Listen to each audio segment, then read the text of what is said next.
এ মুসলমান ইমানদার আল্লাহর গোলাম, দুনিয়াতে যেমন আসছি দুনিয়া থেকে একদিন যাইতে হবে, কথাটা সত্য কিনা? এইটা মুসলমান হয়ে আপনি বিশ্বাস করেন? দুনিয়াতে আসছি, দুনিয়া থেকে চলে যেতে হবে। দুনিয়াতে আসার সিরিয়াল আছে, কিন্তু যাবার কোনো সিরিয়াল।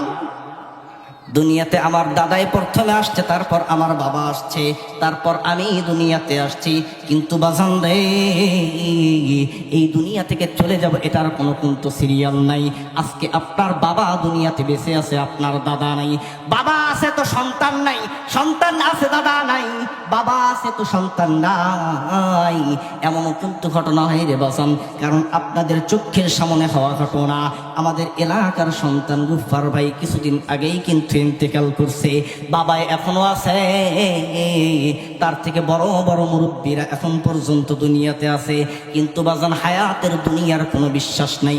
আপনার মৌত যখন আসবে, আপনাকে মালাকুল মৌতের হাত থেকে, দুনিয়ার এমন কোনো বাদশা নাই যে আপনাকে মালাকুল মৌতের হাত থেকে বাঁচাবে। কথা বলেন জোরে জোরে, ঠিক কিনা? আল্লাহ রাব্বুল আলামিন বলেন, মৃত্যুটা যেমন সত্য, এ মুসলমান ইমানদার আল্লাহর গোলাম, আজকে এই সালাইপুরের মাটি থেকে জানাইতে চাই, ও রব্বে করিম আল্লাহ, ও আসমানের মালিক আল্লাহ, ও জমিনের মালিক আল্লাহ, তোমার কাছে ফরিয়াদ জানাই রে আল্লাহ, এই মাহফিলটাকে কবুল করো। এই মাহফিলের প্যান্ডেলের মধ্যে যারা আছে এদের সকলের জিন্দেগির গুনাহগুলো মাফ করো। তো যেই ঘটনা বলতে চাচ্ছিলাম বাজান, যেহেতু সময় অল্প, আল্লাহ রাব্বুল আলামিন মানুষের যখন মৃত্যুর ঘন্টা বাজে, মানুষের যখন মৃত্যুর ঘন্টা বাজে, তার আগে তাকে একটা রেড সিগন্যাল দেওয়া হয়। এ আল্লাহর গোলাম, মৃত্যুর 40 দিন আগে একজন ফেরেশতা এসে ওই মৃত্যু ব্যক্তিকে বলে, ও আল্লাহর বান্দা, জীবনে আকাম কুকাম সব কিছুই তো করছো, আমি তোমার নিকট আসছি, তুমি এই আজকে তোমার মৃত্যুর 40 দিন আগে, মৃত্যুর 40 দিন আগে প্রত্যেকটা মানুষকে একটা করে রেড সিগন্যাল দেওয়া হয়।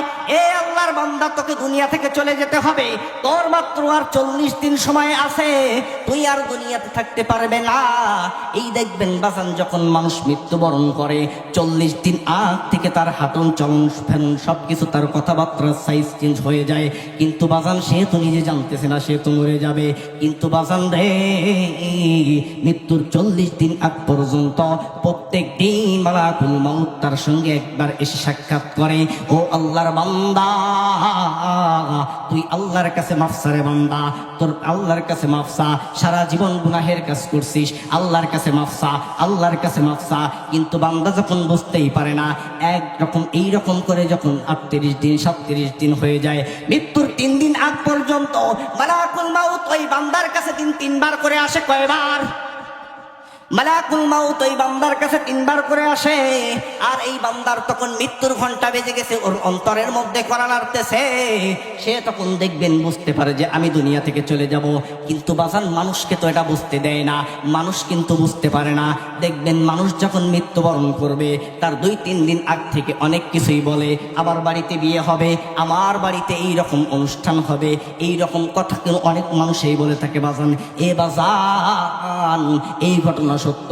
আল্লাহ রাব্বুল আলামিন কালামুল্লাহর মধ্যে বলেন, ওয়াজা আস-সাফরাতুল মাউতি বিল হক যালিকা মা কুনতা মিনহু তাহিদ। এ মুসলমান ইমানদার আল্লাহর গোলাম, এ বাজান, পায়ে হাত ধরে বলিয়া যাই, অন্তরের কান্দার আজকের কথাগুলো শোনা চাই। এই মানুষের যখন মৃত্যুর যখন আর 3 দিন বাকি থাকে, মালাকুল মউত প্রত্যেক দিন 3বার করে এসে বলে, ও আল্লাহর বান্দা, আর তোমার 3 দিন সময় আছে, তুমি এখনো রব্বে কারিমের কাছে তুমি এখনো তওবা করো, তোমার গুনাহের জন্য তুমি এখনো মাফ চাও। কিন্তু ওই বান্দা তো বুঝতে পারে না, সে তার সম্পদগুলো ঘুরে ঘুরে দেখে, সে তার সম্পদগুলো ঘুরে ঘুরে দেখে। ইয়াউমা লা ইয়ানফাউ মালু ওয়ালা বানুন। আল্লাহ রাব্বুল আলামিন বলেন, ও বান্দা, তোর এই দুনিয়ার ধন সম্পদ তোর কোনো কাজে আসবে না। ইয়াউমা লা ইয়ানফাউ মালু ওয়ালা বানুন। ইল্লা মান আতাল্লাহ বিকলবিন সালিম। এ বান্দা, তোর দুনিয়ার ধন সম্পদ আমি রব্বে কারীম কিছুই দেখবো না, শুধুমাত্র দেখবো তোর একটা পরিশুদ্ধ একটা অন্তর। এই রকম করে যখন মালাকুল মউত যখন বলতে থাকে, এই ব্যক্তি এবার যদি সন্তানগুলো বিদেশের বাড়িতে থাকে, দেখবেন বাজান ফোন দিয়ে সন্তানগুলোর খোঁজ নেয়, ও বাজান বিদেশের বাড়িতে কেমন আসরে বাজান। সন্তানগুলো যখন দেশের বাহিরে থাকে, প্রত্যেক দিন বারবার ওই সন্তানগুলোর কথা বলে, যাদেরকে দেখার মতো হয় তাদেরকে দেখতে চায়, আমি তাদেরকে দেখবো, আমি তাদেরকে দেখবো। কিন্তু বাজান পরিবারের লোক তো বুঝতে পারে না সে যে চলে যাবে, কিন্তু তার অন্তরের মধ্যে যেই করা লাগতেছে, এ আল্লাহর গোলাম, তোমাকে তো এই মায়ার দুনিয়া ছেড়ে চলে যেতে হবে, তুমি তো এই মায়ার দুনিয়ায় থাকতে পারবা না, তুমি তো এই মায়ার দুনিয়ায় থাকতে পারবা না।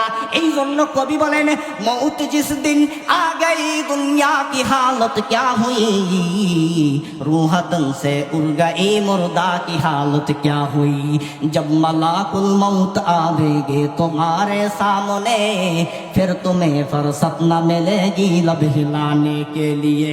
बाप भाई माँ बहिन पर संदसन और यारगार, आशिको माशूक नौकर बंदे खिदमत गुजर। এই রকম করে যখন কবি বলে দেয়, মউত জিস দিন আ গই দুনিয়া কি হালত ক্যা হুই, এ বান্দা তোমার যখন মৃত্যু চলে আসবে, এই দুনিয়ার কি অবস্থা হবে তুমি বলতে পারবা না, তোমার জবান যখন কেমন হয়ে যাবে তুমি বলতে পারবা না। মউত জিস দিন আ গই দুনিয়া কি হালত ক্যা হুই, রূহ তন সে উড় গই মুর্দা কি হালত ক্যা হুই, তোমার অন্তর থেকে তোমার কলবটা যখন, তোমার রূহটা যখন চলে যাবে, তোমার মৃত্যুর পর যখন তোমার শরীরটার কি অবস্থা হবে তুমি বলতে পারবা না। এ মুসলমান ইমানদার আল্লাহর গোলাম, আজকে তোমার টাকা পয়সা আছে, ধন সম্পদ, আল্লাহ রাব্বুল আলামিন সমস্ত কিছুই দেয় মানুষকে পরীক্ষার জন্য। কিসের জন্য? সমস্ত কিছুই আল্লাহ রাব্বুল আলামিন মানুষের ঈমান পরীক্ষা করার জন্য দেয়। আল্লাহ তাআলা একজন ব্যক্তিকে সুন্দর বানাইছে, এটা তার পরীক্ষার জন্য। আল্লাহ তাআলা একজনের চেহারা কালো দিছে, এটা তার পরীক্ষার জন্য। আল্লাহ রাব্বুল আলামিন একজনকে ধন সম্পদ দিছে, এটাও বান্দার পরীক্ষার জন্য। আরেকজনকে ফকির বানাইছে, গরিব বানাইছে, এটাও বান্দার পরীক্ষার জন্য। জোরে জোরে বলেন কথা ঠিক কিনা? তো মুসলমান ইমানদার আল্লাহর গোলাম, এবার আল্লাহ রাব্বুল আলামিন এই ব্যক্তি যে তার মৃত্যুর 3 দিন আগ থেকে বুঝতে পারতেছে যে আমি দুনিয়া থেকে চলে যাব, এই মৃত্যু ব্যক্তির সন্তানরা যখন বিদেশের বাড়িতে থাকে, এই যখন ধন সম্পদ গুলো ঘুরে ঘুরে দেখি, আর শুধু বলতে থাকে, আহারে সারা জীবন কতই না কষ্ট করে এই সম্পদগুলো বানাইলাম, সারা জীবন কতই না কষ্ট করে এই ধন সম্পদগুলো আমি দুনিয়ার জমিনে পদার্পণ করলাম, কিন্তু বাজান মানুষকে তো বলতে পারে না যে এই জমি থেকে আমার 1 বিঘা জমি আমার কবরের মধ্যে দিবা। পারবে? কোশ্চিন কালেও সম্ভব না। ব্যাংকের মধ্যে কোটি কোটি টাকা বানাইছো, 1টা টাকা তোমার কাফনে দেবে না, ঠিক কিনা? কিসের টাকার গরম দেখো, কিসের এত বাহাদুরি? 14টা বন্ধ হলে তোমার এই মৃত ব্যক্তি ছাড়া, তোমাকে আর লাশ ছাড়া তোমার নাম ধরে কেউ ডাকবে না, তোমার নাম হয়ে যাবে লাশ। এই জন্য মরার আগে একবার মইরা দেখেন ওই কবরে কি আছে।